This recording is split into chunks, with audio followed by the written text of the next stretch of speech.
norėčiau grįžti į tą šiek tiek ankstesnį diskursą, kada buvo kalbama apie civilizacijos teorijos ir politikos santykį.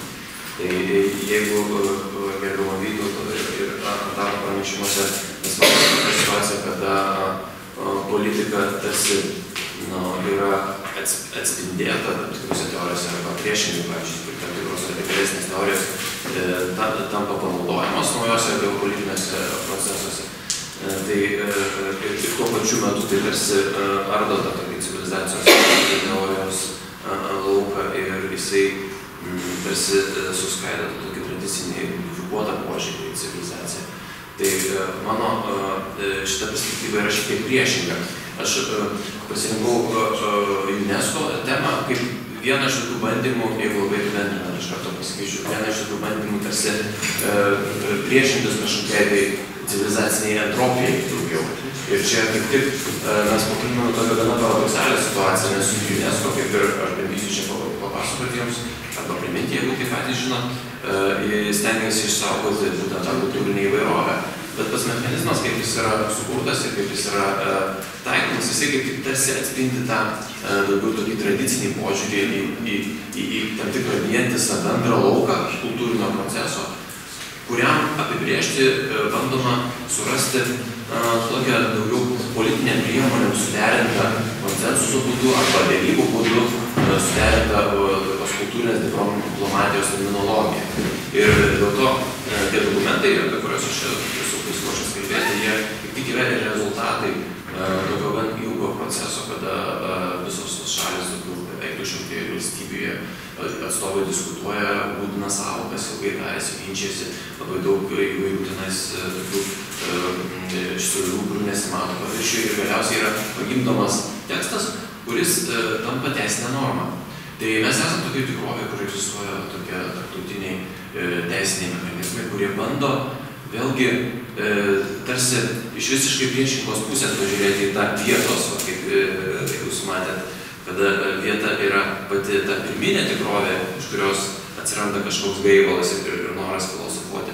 Tai UNESCO tarsi žiūri iš viršaus, jinai bando sukurti kažkokį tai tokį tarptautinės santarės pagrindų, susitarimų pagrindų sukurti teisinį aparatą ir iš viršaus tarsi matyti tas unikalias, nepakartojamas, kaip jie sako, kultūrinės įvairovės raiškos formas ir tada jas kažkaip saugoti. Aišku, tai sukelia nemažai įtampų teorinių, jų tikrai yra labai daug. Aš šitam trumpam pranešime tik tai vieną bandžiau pagildinti, bet man pasirodė, kad vertinga šiek tiek grįžti prie to UNESCO pasaulio ir UNESCO žvilgsnio. Vien jau dėl to, kad mes esame dalis to tiesiogiai ir kaip tik prieš 2 dienas buvo paminėta viešoje erdvėje, kad yra jubiliejinė sutartis 25 metai, kai Lietuva yra narė UNESCO ir kaip tik pati komisija nacionalinė, jinai pabrėžia, kad Lietuva yra ratifikavusi visas pagrindinės 6 konvencijas. Reiškia, mes gyvename toje teisinėje tikrovėje. Ne tik globaliam šitam pasaulyje, kur yra geopolitiniai procesai, bet mes taip pat gyvename ir šitoje teisiniai terpėje, kurią mūsų valstybės institucijos bent jau bando atitikti kiek įmanoma, taikyti tam tikras priemonės, parašyti ataskaitas ir taip toliau. Kaip sakant, norim ar nenorim, bet mes neturime pamiršti, kad tai yra mūsų pasaulis, kurį bando UNESCO sutvirtinti, kaip reikėtų pasakyti. Taigi, kokios tos 6 konvencijos, pirmiausia, paminėsiu jas, kad apsibrėžtų tas laukas, apie ką mes kalbame. Tai yra pasaulio kultūros ir gamtos paveldo apsaugos, kultūros vertybių apsaugos ginkluotų konflikto metu, nelegalus kultūros vertybių išvežimo ir nusavybės teisės perdavimo uždraudimo priemonių, nematerialaus kultūros paveldo apsaugos, vandeninių kultūros paveldo apsaugos, bei paskutinė, kurią daugiausiai kalbėsiu, konvencija dėl kultūrų raiškos įvairovės apsaugos ir skatinimo. Iki šios konvencijos, tos ankstesnės, jos tarsi atitinka tą tokį labiau paplitusį supratimą apie UNESCO. Tai kad tai yra organizacija, kuri rūpinasi kultūros paveldu ir, sakykime, gyvenina tam tikras vertybės, kurios vertos to pasaulinio paveldo titulo. Ir mes didžiuojamės, kad mes turim savo 10 objektus, 2 sąrašus ir šitus ir tikrai nuoširdžiai tą darom, viskas tvarkoj. Bet štai paskutinė konvencija, susitelkia ties tokia sąvoka, kuri kelia tikrai labai daug įdomių tokių teorinių mokslinių klausimų. Kas yra kultūrų įvairovė, kas yra kultūrų raiškos įvairovė. Čia iš karto kyla labai daug klausimų. Ir galbūt neatsitiktinai šita konvencija yra tokia išskirtinė dėl to, kad jinai diskusijos ties pagrindiniais tekstais reikia priminti, kad 2001 metais buvo priimta deklaracija šią temą ir paskui tik tai su 2005 metais konvencija, kur jau toks teisinis dokumentas, kurį ratifikuoja valstybės.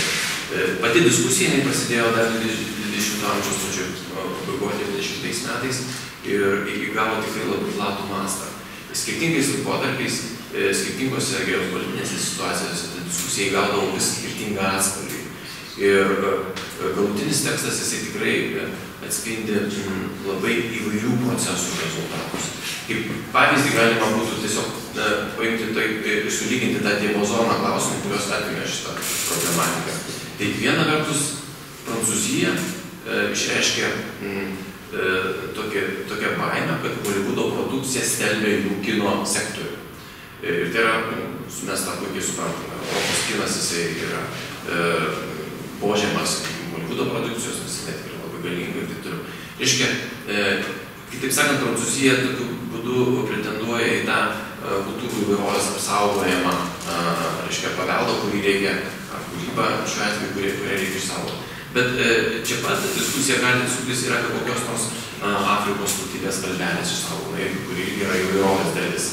Tai mes turime glaustą dokumentą, 10 puslapių, kuris turi apimti tokio skirtingo spektro reiškinius ir rasti tam tikrą terminologiją, kuri galėtų apibrėžti, ką mes turim saugoti, kaip mes turim saugoti ir kaip reikia puoselėti. Jau tas diapazonas tikrai yra labai labai platus.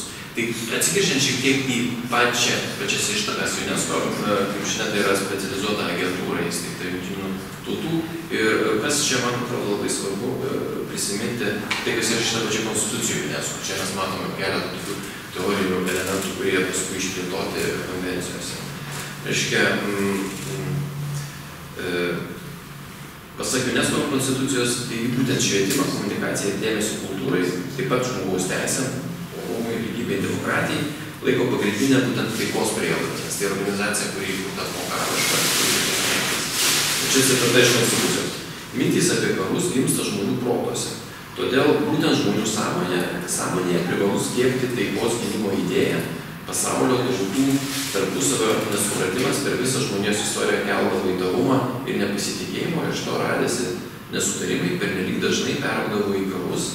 Ką tik pasibaigęs didžiulis ir baisus karas tapo įmanomas dėl to, kad atsižadėjus demokratinio orumo, lygybės ir pagarbos žmogui principų buvo pasiryžta juos pakeisti, pasinaudojus neišprusimu ir prietarais, rasių bei žmonių nelygybės dogmą. Čia yra ištrauka iš konstitucijos šeimos. Reiškia, UNESCO čia mes matome labai aiškiai, kad savo iškelia visų pirma politinį tikslą, kurios siekia ne tik diplomatinėmis, bet taip pat ir kultūrinėmis, mokslinėmis ir švietimo priemonėmis. Čia tikslas, kaip jis apibrėžtas. Prisidėti prie taikos ir saugumo palaikymo, stiprinant bendradarbiavimą per švietimą, mokslą ir kultūrą, kad būtų užtikrinta visuotinė pagarba teisingumui, įstatymo viršenybei, žmogaus teisėms bei pagrindinėms laisvėms, kurios visoms tautoms, neatsižvelgiant į rasinius, lyties, kalbos ir religijos skirtumus, įtvirtinta Jungtinių tautų chartija. Labai painus tekstas ir baisus stilius, bet čia sudėta viskas, kad kas nors neiškristų. Kad čia yra svarbiausia mintis ta, kad mes naudojame kultūrą kaip tam tikrą tarptautinės diplomatijos formą. Ir tą mes pamirštame, nes atrodo, kad UNESCO tai rūpinasi konkrečiai paveldu. Kiekviena šalis turi rūpinti savo paveldu, dėl to, kad yra narė tos organizacijos. Bet čia daug svarbiau yra informacijos apykaita tarp valstybių, pavyzdžiui, bendras žinomumas. Ir prielaida daroma tokia, kad jeigu žmonės kuo daugiau jie sužino apie paveldą, tuo labiau įvertina, tuo palankesnė aplinka ir tuo mažiau yra įtampos. Tuo mažiau kitoniškumas, kultūrinis kitoniškumas, religinis kitoniškumas kelia įtampas tarp valstybių arba, pavyzdžiui, valstybių viduje. Tai čia tokia, sakykime, prielaida, kad švietimas kartu su kultūra yra prioritetas, darant įtaką tam tikrai politiniai tikrovai.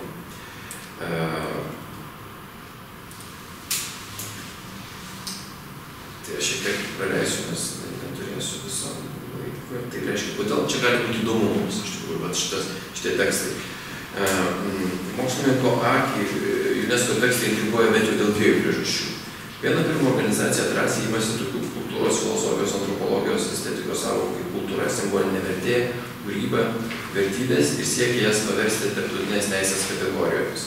Tokie interpretacijos veiksmai, kurios UNESCO atliko kiekvienos deklaracijos ir konvencijos proga, neišvengiamai susiaurina ar bent jau pakeičia savo reikšmę, priverčia jas funkcionuoti naujose kontekstuose, o šie pokyčiai, kaip pažymė UNESCO istorijos tyrėjai, dažnai atspindi ne įvardijamo reiškinio išskirtumą, bet pačios organizacijos konkrečiam raidos etapui būdingą istorinį akiratį.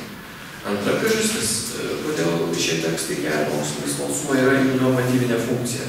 Ratifikavusios konvencijas valstybės įsigyvendina, vykdo atitinkamas politikos priemonės, rengia įgyvendinimo ataskaitas. Tokiu būdu jų piliečiai gyvena tikrovėje, kurioje naujai apibrėžtos ir įvestos kultūrologinės sąvokos yra paverstos teisinė norma. O tai yra įdomus viešosios politikos ir kultūros politikos proceso elementas savaime.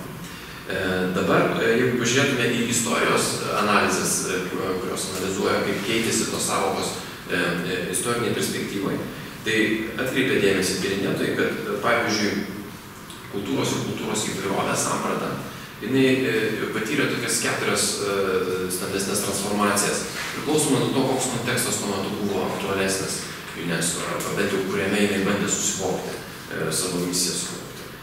Pirmasis etapas yra iš karto pokario laikotarpis ir jame kultūra buvo suvokiama kaip nacionalinės valstybėse, kaip atskiruose vienetuose kuriamų meno kūrinių visuma. O kultūrinis pliuralizmas buvo siejamas ne su vidinė valstybės įvairove, bet su tarptautinė dimensija. Taip sakant, čia tas pats etapas, kada buvo bandoma suvokti, kokį buvo jau suvokti, karas privertė suvokti, kokia grėsmė yra kultūros objektams iškilusių konfliktų atveju ir tada buvo tiesiog bandoma apibrėžti sąlygas, kaip galima kuo daugiau saugoti to pagalbų tokiais atvejais.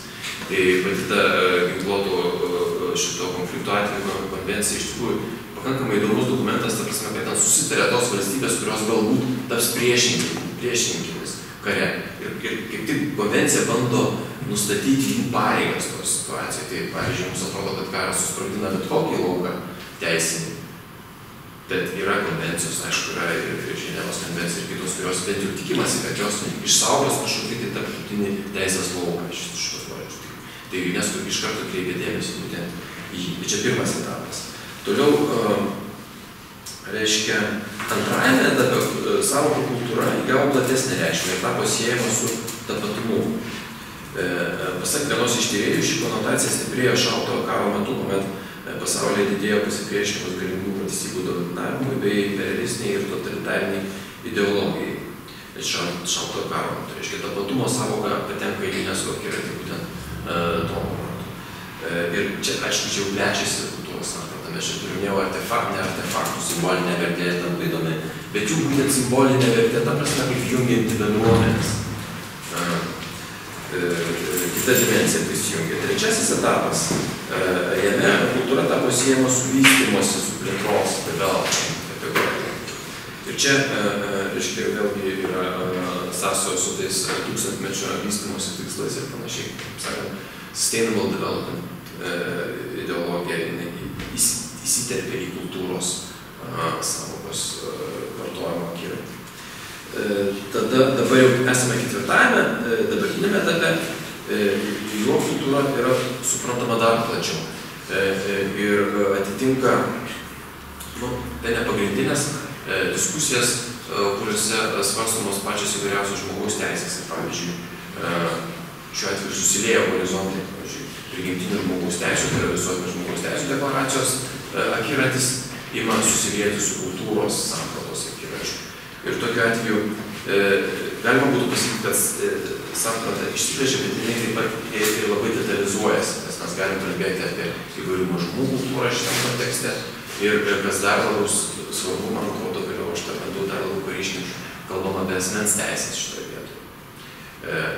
Tai 4 etapais mes matome nuoseklų žingsnį plėsti kultūros sampratą ir kas atsitinka dabar jau 2005 metais, kada mes turime kultūrinės raiškos įvairovės konvenciją, kad ta samprata nebando apimti visą spektrą, pradedant nuo asmens teisėm ir laisvėm, iškingai konvencija bando užtikti kultūrinės ir visas kitas demokratinės teisės asmeniui, bet lygiai taip pat kalba apie kultūrą kaip apie tapatumo pagrindą, tai reiškia, mes kalbame jau apie kažkokių tai grupių identitetą, apie bendruomenės, visuomenės, kaip lietuviškam vertime yra. Ir lygiai taip pat mes kalbam apie ekonominę pusę, tai kalbam apie kūrybinės industrijas. Čia jums pavyzdys, kaip ta skirtinga sampratos traktuotė išsiplečia nuo gan smulkmeniško asmens laisvių reglamentavimo iki tokių industrinių procesų, kurie rūpėjo tam pačiam prancūzų delegacijai šitam pavyzdį. Tai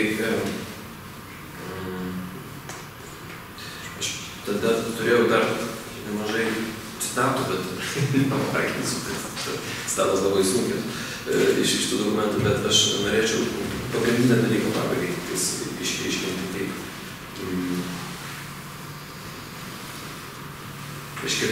Kaip iš principo įmanoma įsivaizduoti teorinį bandymą suderinti du tokius labai aiškus gravitacinius centrus – asmens laisvės ir iš karto bandymą kalbėti apie tautos ar visuomenės bendruomenės. Bet ar kalbama apie nešimą? Kaip? Apie tautos ar kalbama? Kad kaip tik atkreipdėmėsi, kad nešimą kalbama. Ir kas įdomu, čia bus dar kita diskusija. Yra vienas bandymas suderinti, aš iš karto labai trumpai pasakysiu, kaip aš matau, kai tai daro. Reiškia, bandymas kalbėti apie žmogaus laisvę, bet žmogaus laisvė iš karto ateina globalistai ir sako, kokios tas žmogus jisai laisvės, tai jisai pasirinks Hollywoodo filmus. Bet jam tada sako, ne, jis nepasirinks dėl to, kad jis turi visų pirma turėti laisvę pasirinkti savo tapatumą. Ir jeigu jis to neturi, pavyzdžiui, tai čia jau yra nacionalinės vyriausybės problema. Nacionalinė kultūros politika turi sudaryti sąlygas, kad nebūtų apribojama žmogui realizuoti visų pirma savo tapatumo išraiškos laisvę. Ir tokiu būdu jie pamato tą asmenį kaip centre šitos, reiškia, kultūrinių teisių sistemos, kuri apima taip pat ir bendruomeninį ir nacionalinį tapatumą. Tai, kaip sakant, taktika čia neriboti ir nebuvo bandymas apibrėžti metodą, kaip atbrėžti tam tikrą saugią kultūrinę erdvę nacionaliniai kultūrai. Buvo tokie bandymai. Čia buvo prancūzų pasiūlyta savoka tokios kultūrinio išskirtinumo kategorija. Bet šitos, ten tekste atsisakė su tą mintim, kad geriau skatinti ir patikėti nacionalinėms valstybėms, būtent sudaryti sąlygas, kad žmonės galėtų pasirinkti visų pirma savo, o paskui kitas tapatybės formas. Tai aš sutinku, aš kelia labai daug diskusijų tokia taktika, bet pasirinkimas čia yra pavyzdys, kaip kompromiso būdu yra prieinama kažkokios tai išvados. Klausimas, kokia atsakomybė yra nacionalinės vyriausybės šitą vietą, tai yra pati didžiausia iš tikrųjų, tik tais mes kaip ir kartais ir pamirštam. Tai aš čia pabaigsiu tada, tikiuosi bent jau kažkiek pajutot UNESCO. Vieną klausimą dėl dabartinės diskusijų, jau mes neturim laiko. Turime įdėti apie argumentus. Tai aš tiesiog ar net tikrai tam kraštovaizdžio susitarimo dėl kraštovaizdžio išsaugojimo yra tokia irgi labai reikšminga, bet gal mes tiesiog nesame pasirašę. Ne, yra. Yra? Štai konkrečiai kraštovaizdžio, čia gamtos paveldo apsaugos yra tas pasaulio paveldo gamtos. Dalis kraštovaizdžio toks yra labai reikšmingas. Saugotini yra kraštovaizdžiai. Čia tas kaip viena, galbūt yra vienas. Čia skandinavai labai dėl to galvoja. Bet dar vienas dalykas yra tai, kad vis tiek čia neišvengiama politikos ir dabartinis, pavyzdžiui, Izraelio žingsnis. Tai jis rodo, kad kiekvienas diskusijos ir netgi šitie yra praktiškai yra politiniai veiksmai priimant politinio sutarimo būdu, tarsi depolitizuoti kažkokius dalykus, bet jie vis tiek išlieka politinės kovos lauku. Ačiū labai. Ačiū, tai baigėme pirmą sesiją. Jo, pozityviai neišvis.